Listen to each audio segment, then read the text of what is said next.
السلام علیکم ورحمۃ اللہ وبرکاتہ۔ بسم اللہ الرحمن الرحیم۔ الحمد للہ وحدہ والصلاة والسلام علی من لا نبی بعدہ، اما بعد، اعوذ باللہ من الشیطان الرجیم، بسم اللہ الرحمن الرحیم۔ ان الذین قالوا ربنا اللہ ثم استقاموا تتنزل علیہم الملائکۃ الا تخافوا ولا تحزنوا وابشروا بالجنۃ التی کنتم توعدون۔ صدق اللہ مولانا العظیم۔ وقال رسول اللہ صلی اللہ علیہ وسلم: قل آمنت باللہ ثم استقم، او کما قال علیہ الصلاۃ والسلام۔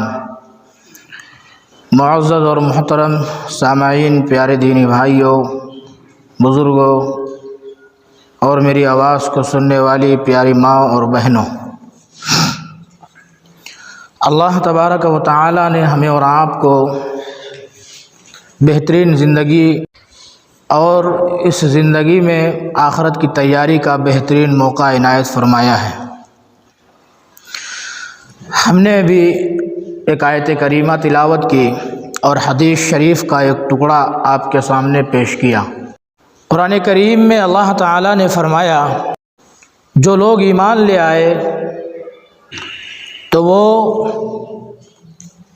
یہ کہتے ہیں کہ اللہ ہمارا رب ہے، ثم استقاموا، پھر اس پر استقامت اختیار کرتے ہیں، یعنی اس پر جمے رہتے ہیں، اس بات سے پھر وہ پیچھے نہیں ہٹتے، پھرتے نہیں۔ تتنزل علیہم الملائکہ، تو فرشتے اس کے اوپر نازل ہوتے ہیں، فرشتے اترتے ہیں، اور کیا کہتے ہیں فرشتے؟ اللہ تخافوا، تم فکر نہ کرو، غم نہ کرو، ڈرو نہیں، ڈرنے کی گھبرانے کی ضرورت نہیں، ولا تحزنوا، غمگین مت ہو، حزن و ملال میں نہ آؤ، پریشان ہونے کی کوئی ضرورت نہیں ہے۔ وابشروا بالجنہ، اور جنت کی بشارت دیتے ہیں۔ کس جنت کی؟ کنتم توعدون، جس جنت کا اس سے وعدہ کیا گیا۔ نحن اولیاؤکم، اس کے آگے آیت میں اللہ فرماتا ہے، وہ فرشتے کہتے ہیں ہم تمہارے دوست ہیں، دنیا میں بھی اور آخرت میں بھی۔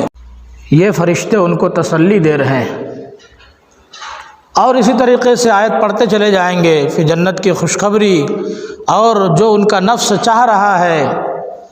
نحن اولیاؤکم فی الحیات الدنیا وفی الآخرہ ولکم فیہا ما تشتہی، اور اس جنت میں تمہارے لیے ہر وہ چیز ہے جس کی تم خواہش کرو گے، تمہارا نفس جو چاہتا ہے۔ ما تشتہی انفسکم ولکم فیہا ما تدعون، اور تم جو چیز بھی کہو گے وہ چیز تمہارے پاس آ جائے گی جنت میں۔ نزلا من غفور الرحیم، جنت کے اندر تم اللہ تعالیٰ کے مہمان ہوگے۔ غفور الرحیم، جو رحمان ہے، معاف کرنے والا ہے، بڑا رحم کرنے والا ہے، اس کے تم مہمان بنو گے۔ یہ آیت کا ترجمہ ہوا، مطلب خیز ترجمہ۔ اس آیت میں اللہ تعالیٰ ان ایمان والوں کی تعریف کر رہے ہیں جو ایمان لانے کے بعد جمے رہے، ڈٹے رہے اپنے ایمان پر، وہ اپنے ایمان سے پھرے نہیں، واپس نہیں آئے۔ اللہ نے ان کے لیے کتنی فضیلت بیان کی اور کیسی جنت کا وعدہ کیا۔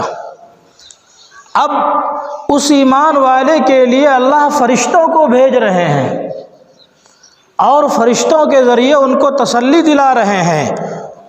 مفسرین کرام نے مختلف مطلب بیان کیا۔ ابوبکر صدیق رضی اللہ تعالی عنہ نے فرمایا کہ اس سے مراد یہ ہے کہ اللہ کی توحید پر جمع رہے۔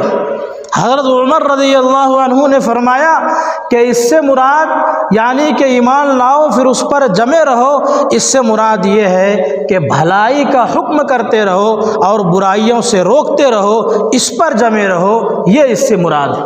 حضرت عثمان رضی اللہ تعالیٰ عنہ نے فرمایا کہ اس سے مراد اخلاص ہے کہ تم اخلاص کے ساتھ کرو، جو بھی عمل کرو اس میں تمہارا اخلاص۔ اسی طرح اور بھی مختلف مفسرین کرام سے مختلف رائے اور مختلف تفسیر نقل کی گئی۔ اور فرشتے نازل ہو رہے ہیں۔ اس کا ایک مطلب تو یہ ہے کہ اس دنیا کے اندر جو ایمان کے تقاضے پر عمل کر رہا ہے، ثابت قدم ہے، ایمان پر جمع ہوا ہے اور نیک اعمال پر جمع ہوا ہے، تو فرشتے اس کی مدد کرتے ہیں، ہر کام میں اس کی مدد کر رہے ہیں۔ فرشتے ان کو تسلی دیتے ہیں، اگر کبھی کوئی مصیبت ان پر آتی ہے، اگر ان کے اوپر کوئی غمگینی آتی ہے، تو فرشتے اس کا ہیلپ کرتے ہیں، اس کی مدد کرتے ہیں، اس کو تسلی دیتے ہیں، اس کے دل کو صحیح تسلی، صحیح رائے دے کر سمجھاتے ہیں اور صحیح راستے پر اس کو گامزن رکھتے ہیں۔ ایک مطلب یہ ہے کہ موت کے وقت فرشتے ان کو تسلی دیتے ہیں، ان کے دل میں مضبوطی عطا فرماتے ہیں، اور موت کے وقت ان کو کہتے ہیں تم گھبراؤ نہیں، تم پریشان نہ ہو، تمہاری اچھی موت آئے گی، اور آخرت کے حالات سے بھی تمہیں گھبرانے کی ضرورت نہیں ہے، تم کو اللہ تعالیٰ جنت عطا فرمائیں گے، قبر سے بھی تم کو گھبرانے کی ضرورت نہیں ہے، اللہ وہاں بھی تمہارے ساتھ ہوگا۔ فرشتے ان کو تسلی دیتے ہیں۔ بعض علماء نے لکھا ہے کہ قبر کے اندر فرشتے ان کو تسلی دیتے ہیں، اور قبر سے اٹھنے کے بعد بھی فرشتے ان کو تسلی دیں گے۔ یہ سارے مطلب، یہ ساری تفسیریں ہیں اس آیت کی۔ اس سے یہ سمجھ میں آیا کہ ایمان پر ثابت قدم رہنا، جمے رہنا، یہ سب سے بڑی چیز ہے۔ صرف ایمان کا مل جانا یہ ہمارے لیے کافی نہیں ہے، بلکہ ایمان پر جمے رہنا اور ایمان والی موت ہمیں عطا ہو جائے، یہ ہمارے لیے کام کی چیز ہے، اور یہ سب سے ضروری چیز ہے۔ اور جو ایمان پر عمل کرتا ہے اور صحیح طریقے سے جو اعمال صالحہ پر، نیک اعمال پر لگا ہوا ہے، فرشتے ان کو تسلی دیتے ہیں اور ان کو گھبرانے کی ضرورت نہیں ہے۔ اللہ تعالیٰ دنیا میں بھی، قبر میں بھی اور آخرت میں ہر جگہ ان کو سکون اور اطمینان عطا فرمائیں گے۔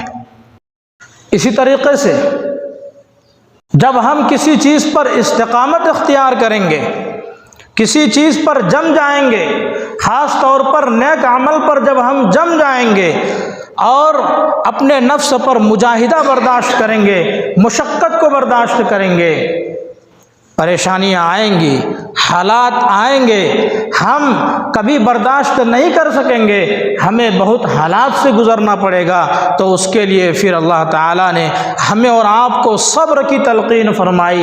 اے لوگو، جب تمہارے اوپر حالات آئیں، والعصر ان الانسان لفی خسر، انسان تو گھاٹے میں ہے مگر جو ایمان لے آئے اور نیک عمل کرے، جب ایمان لائے گا، نیک عمل کرے گا، تو نیک عمل کرنے میں اور ایمان پر چلنے میں ان کے اوپر حالات آئیں گے۔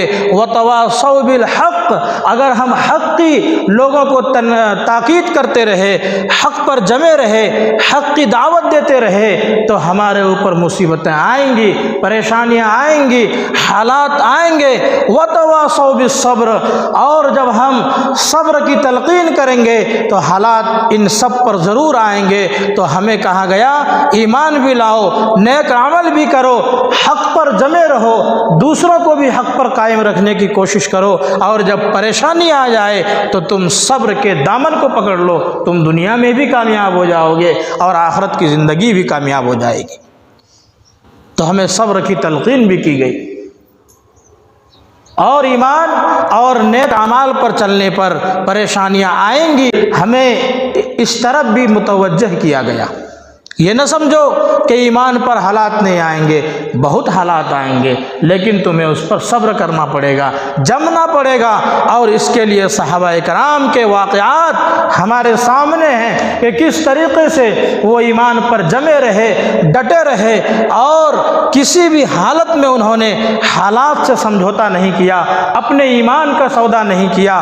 بڑے بڑے حالات آئے، جان پر کھیلنے کی نوبت آئی، جان پر کود گئے، بیوی بچوں کو چھوڑنے کی نوبت آئی، بیوی بچوں کو چھوڑ دیا، اور جہاں جس طریقے سے قربانی دینے کا وقت آیا صحابہ نے قربانی دیا، لیکن ایمان کا کبھی بھی سودا نہیں کیا، ذرہ برابر بھی حالات سے سمجھوتا نہیں کیا، بلکہ اتنا بھی گوارا نہ کیا ہمارے حضور کی طرف کوئی انگلی اٹھا دے، کوئی آنکھ اٹھا کر دیکھ لے، یا ہمارے حضور کو ایک کانٹا چبھ جائے، یہ بھی ان کو گوارا نہیں تھا۔ واقعات ہمارے سامنے ہیں۔ میں سب سے پہلے ایک بہت دردناک واقعہ اور بہت سبق آموز واقعہ آپ کے سامنے بیان کرتا ہوں، پھر آگے اس کی روشنی میں کچھ باتیں کی جائے گی۔ حضرت عبداللہ بن حذافہ بن قیس سہمی رضی اللہ تعالی عنہ ایک بڑے صحابی ہیں، کبار صحابہ میں سے ہیں، یہ ان صحابہ میں سے ہیں جنہوں نے مکے کے اندر آپ صلی اللہ علیہ وسلم پر اول ایمان لایا تھا۔ شروع میں ایمان لانے والے صحابی، لمبے صحابی، تگڑے صحابی، آپ صلی اللہ علیہ وسلم کے دور میں جب آپ مکہ سے ہجرت فرما کر مدینہ تشریف لے آئے، چند سالوں کے بعد آپ نے کفار بادشاہوں کو خط لکھنا شروع کیا۔ کفار، یہودی، نصرانی اس وقت دنیا جن کے نیچے چلتی تھی، اپنے آپ کو سپر پاور ماننے والے بادشاہ، ان کو آپ صلی اللہ علیہ وسلم نے خطوط لکھوانا شروع کیا اور صحابہ کرام کے ہاتھوں بھیجنا شروع کیا۔ تو عبداللہ بن حذافہ رضی اللہ تعالی عنہ سے بھی بادشاہوں کو خطوط دلوائے گئے۔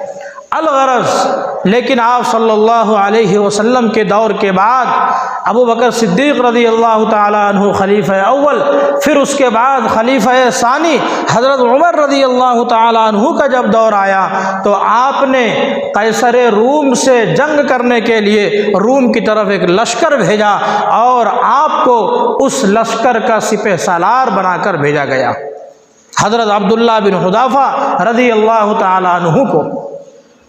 آپ گئے، ادھر روم کا جو بادشاہ تھا قیصر ہرقل، اس نے اعلان کیا تھا کہ اگر کوئی ایسا محمد کا ماننے والا مسلمان ملے کہ جو اپنے قوم میں وہ طاقتور ہو اور اسلام پر جمع ہوا ہو، اس شخص کو گرفتار کر کے زندہ میرے پاس لے کر کے آ جاؤ، میں انعامات دوں گا، خوب انعام سے اس کو نوازوں گا۔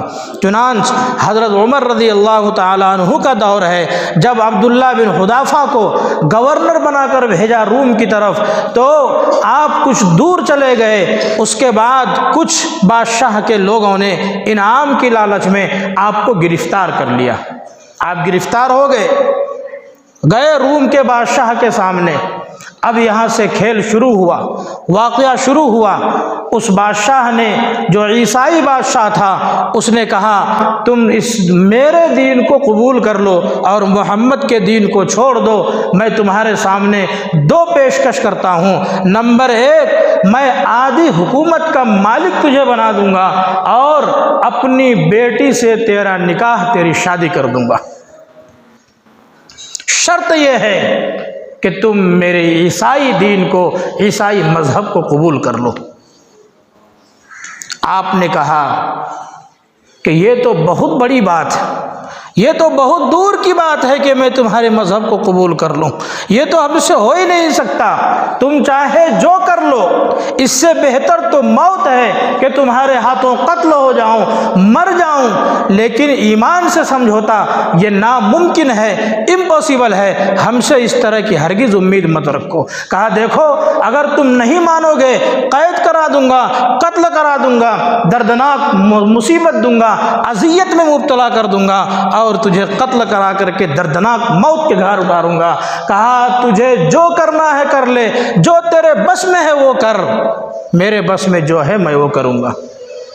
بادشاہ کے سامنے ڈٹ گئے، صحابی رسول ہیں، اب آپ کی قربانی کا وقت آ گیا۔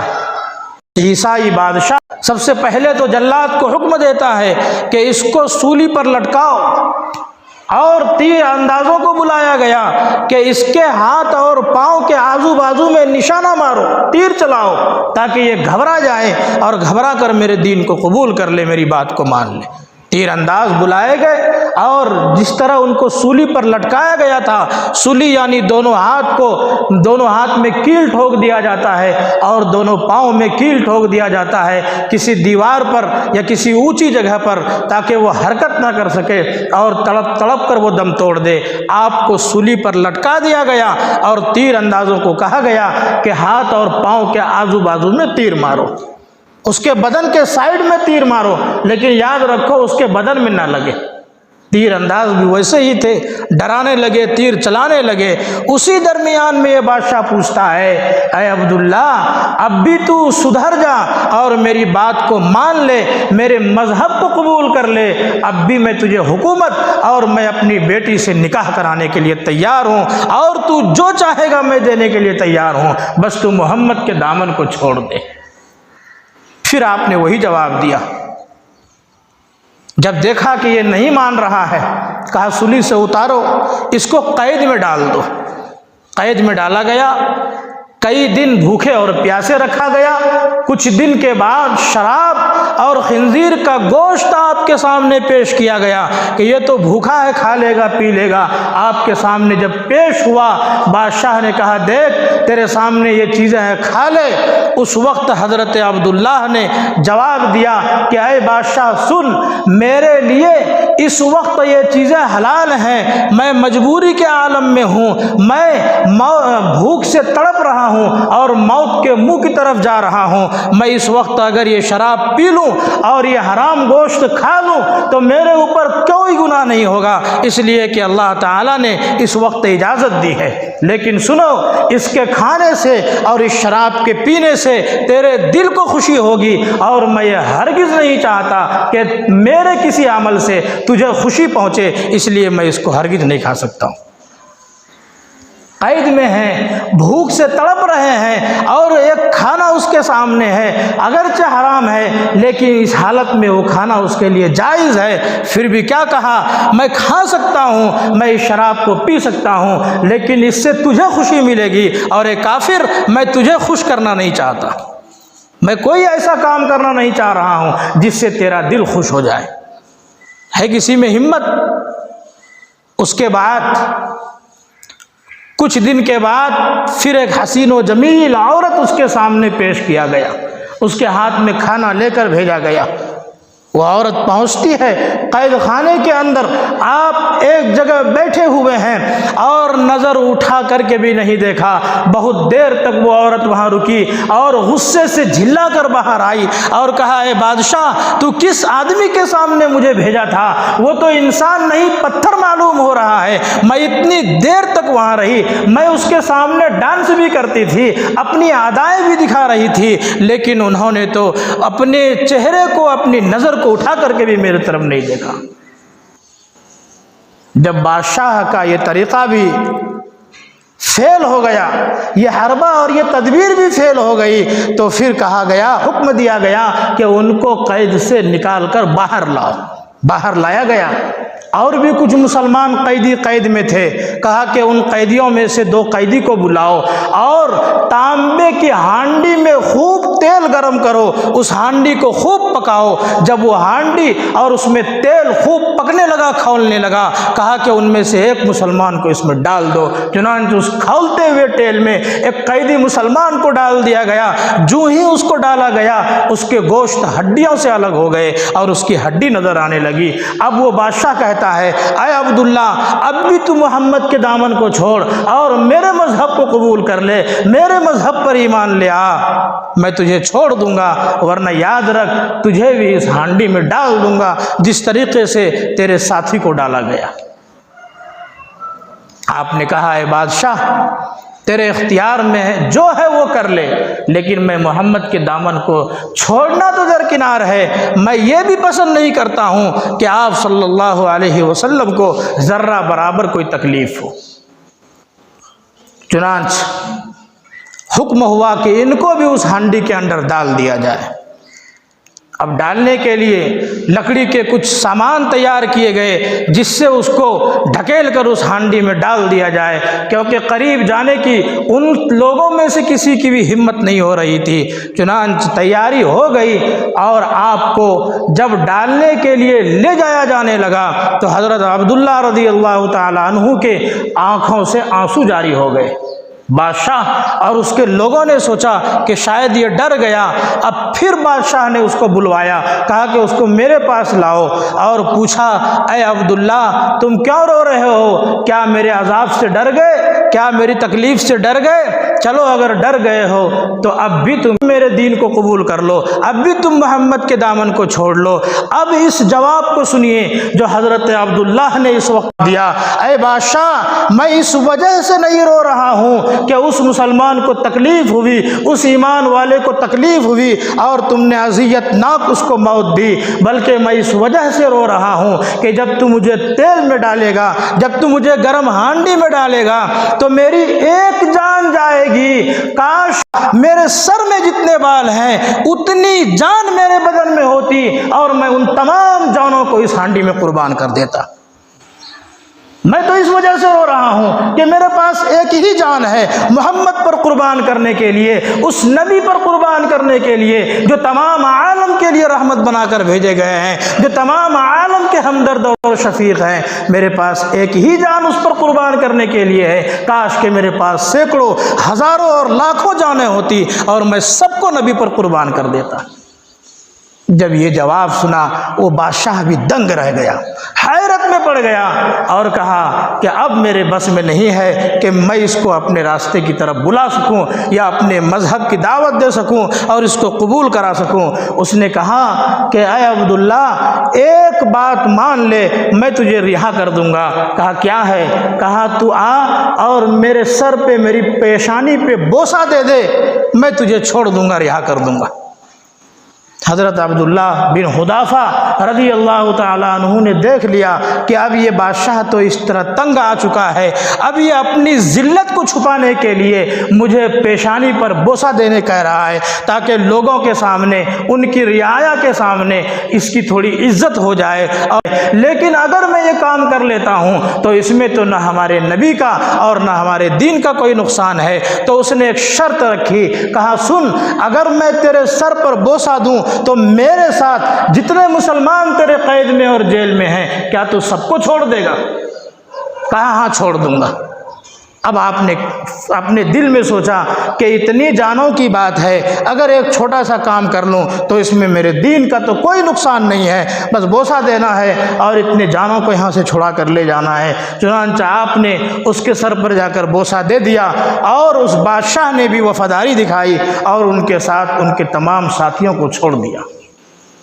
حضرت عمر رضی اللہ تعالیٰ عنہ کے پاس جب یہ صحابی پہنچے، حضرت عبداللہ بن حذافہ سہمی رضی اللہ تعالیٰ عنہ، حدیث کی بہت ساری کتابوں میں یہ واقعہ لکھا ہوا ہے، حضرت عمر رضی اللہ تعالیٰ عنہ نے کہا اے عبداللہ تیرے ساتھ کیا کیا واقعہ پیش آیا، تم بیان کرو۔ چنانچہ آپ نے تمام صحابہ کے سامنے وہ واقعہ بیان کیا تو حضرت عمر رضی اللہ تعالیٰ عنہ نے کہا کہ ہم آپ کی پیشانی پر بوسہ دیں، یہ ہم پر زیادہ حق ہے اور تمام مسلمانوں پر حق ہے کہ وہ آپ کی پیشانی پر بوسہ دیں، اور کہا کہ سب سے پہلے میں ان کی پیشانی پر بوسہ دیتا ہوں۔ چنانچہ آپ اٹھے اور عبداللہ رضی اللہ عنہ کی پیشانی پر بوسہ دیا اور تمام صحابہ کو بھی کہا کہ تم لوگ بھی ان کی پیشانی پر بوسہ دو۔ آپ کی عزت اور تکریم کی گئی۔ اب اس واقعے سے آپ اور ہم اندازہ لگائیں کہ وہ صحابہ جن کو میرے نبی نے اپنے رنگ میں رنگ دیا تھا، اپنے ہاتھ سے جن کی تربیت فرمائی تھی، انہوں نے کس طریقے سے اپنے ایمان کی حفاظت کی۔ بادشاہ کے سامنے ڈٹ گئے، موت سامنے کھڑی ہے لیکن ذرہ برابر بھی اس کی پرواہ نہیں کی۔ یہ ہے استقامت۔ آپ صلی اللہ علیہ وسلم نے فرمایا اے لوگو قل آمنت باللہ، کہو میں اللہ پر ایمان لایا، ثم استقم، اور اس پر جمے رہو، اس پر جمے رہو۔ جب تم جمے رہو گے تو اللہ تعالیٰ تمہارے لیے کیا خوشخبری دے رہا ہے؟ اللہ فرماتا ہے ان الذین قالوا ربنا اللہ، وہ لوگ جو یہ کہتے ہیں کہ ہم ایک اللہ پر ایمان لے آئے، ثم استقاموا، اور وہ اس پر جمے رہے، ڈٹے رہے. جیسا کہ میں نے پہلے بتایا کہ اللہ تعالیٰ فرشتوں کو ہمارے پاس بھیجتے ہیں، دنیا میں بھی، موت کے وقت بھی، قبر میں بھی، اور قبر سے اٹھتے وقت بھی فرشتے ہمارے ساتھ ہوتے ہیں اور کہتے ہیں اے مومنو، تم کو گھبرانے کی ضرورت نہیں ہے، ذرہ برابر تم کو فکر کرنے کی ضرورت نہیں ہے، اللہ کی مدد تمہارے ساتھ ہے. اور اگر کہیں تم کو دنیا میں مدد کی ضرورت پڑ جائے، کوئی پریشانی آ جائے، مصیبت اگر کہیں تم کو گھیر لے، تو اللہ تعالی ہم فرشتوں کو تمہارے پاس بھیج دیا ہے، ہم تمہاری مدد کے لیے کھڑے، ہر وقت ہم تمہاری مدد کریں گے، تمہاری حفاظت کریں گے. شرط یہ ہے کہ ہم ایمان کے ساتھ نیک اعمال پر جم جائیں. اور ایک روایت میں آپ صلی اللہ علیہ وسلم نے یہ بھی فرمایا سدیدو، اے لوگو صحیح راستے پر قائم رہو، وابشرو، لوگوں کو بشارت دو، افراط و تفریط سے کام نہ لو، میانہ روی کے ساتھ چلو، درمیانے راستے کو اختیار کرو، بہت زیادہ غلو نہیں اور بہت زیادہ سہولت پسندی سے کام نہ لو. یعنی جس طریقے سے ہمارے دین میں اللہ تعالیٰ نے میانہ روی رکھا ہے، درمیانی ہر چیز، نہ بہت سختی نہ بہت نرمی. حضرت موسیٰ علیہ السلام کے دین میں بہت سختی تھی، آپ کے دین پر ایمان عمل کرنا لوگوں کو بہت سختی محسوس ہوتی تھی، بہت سخت احکامات تھے.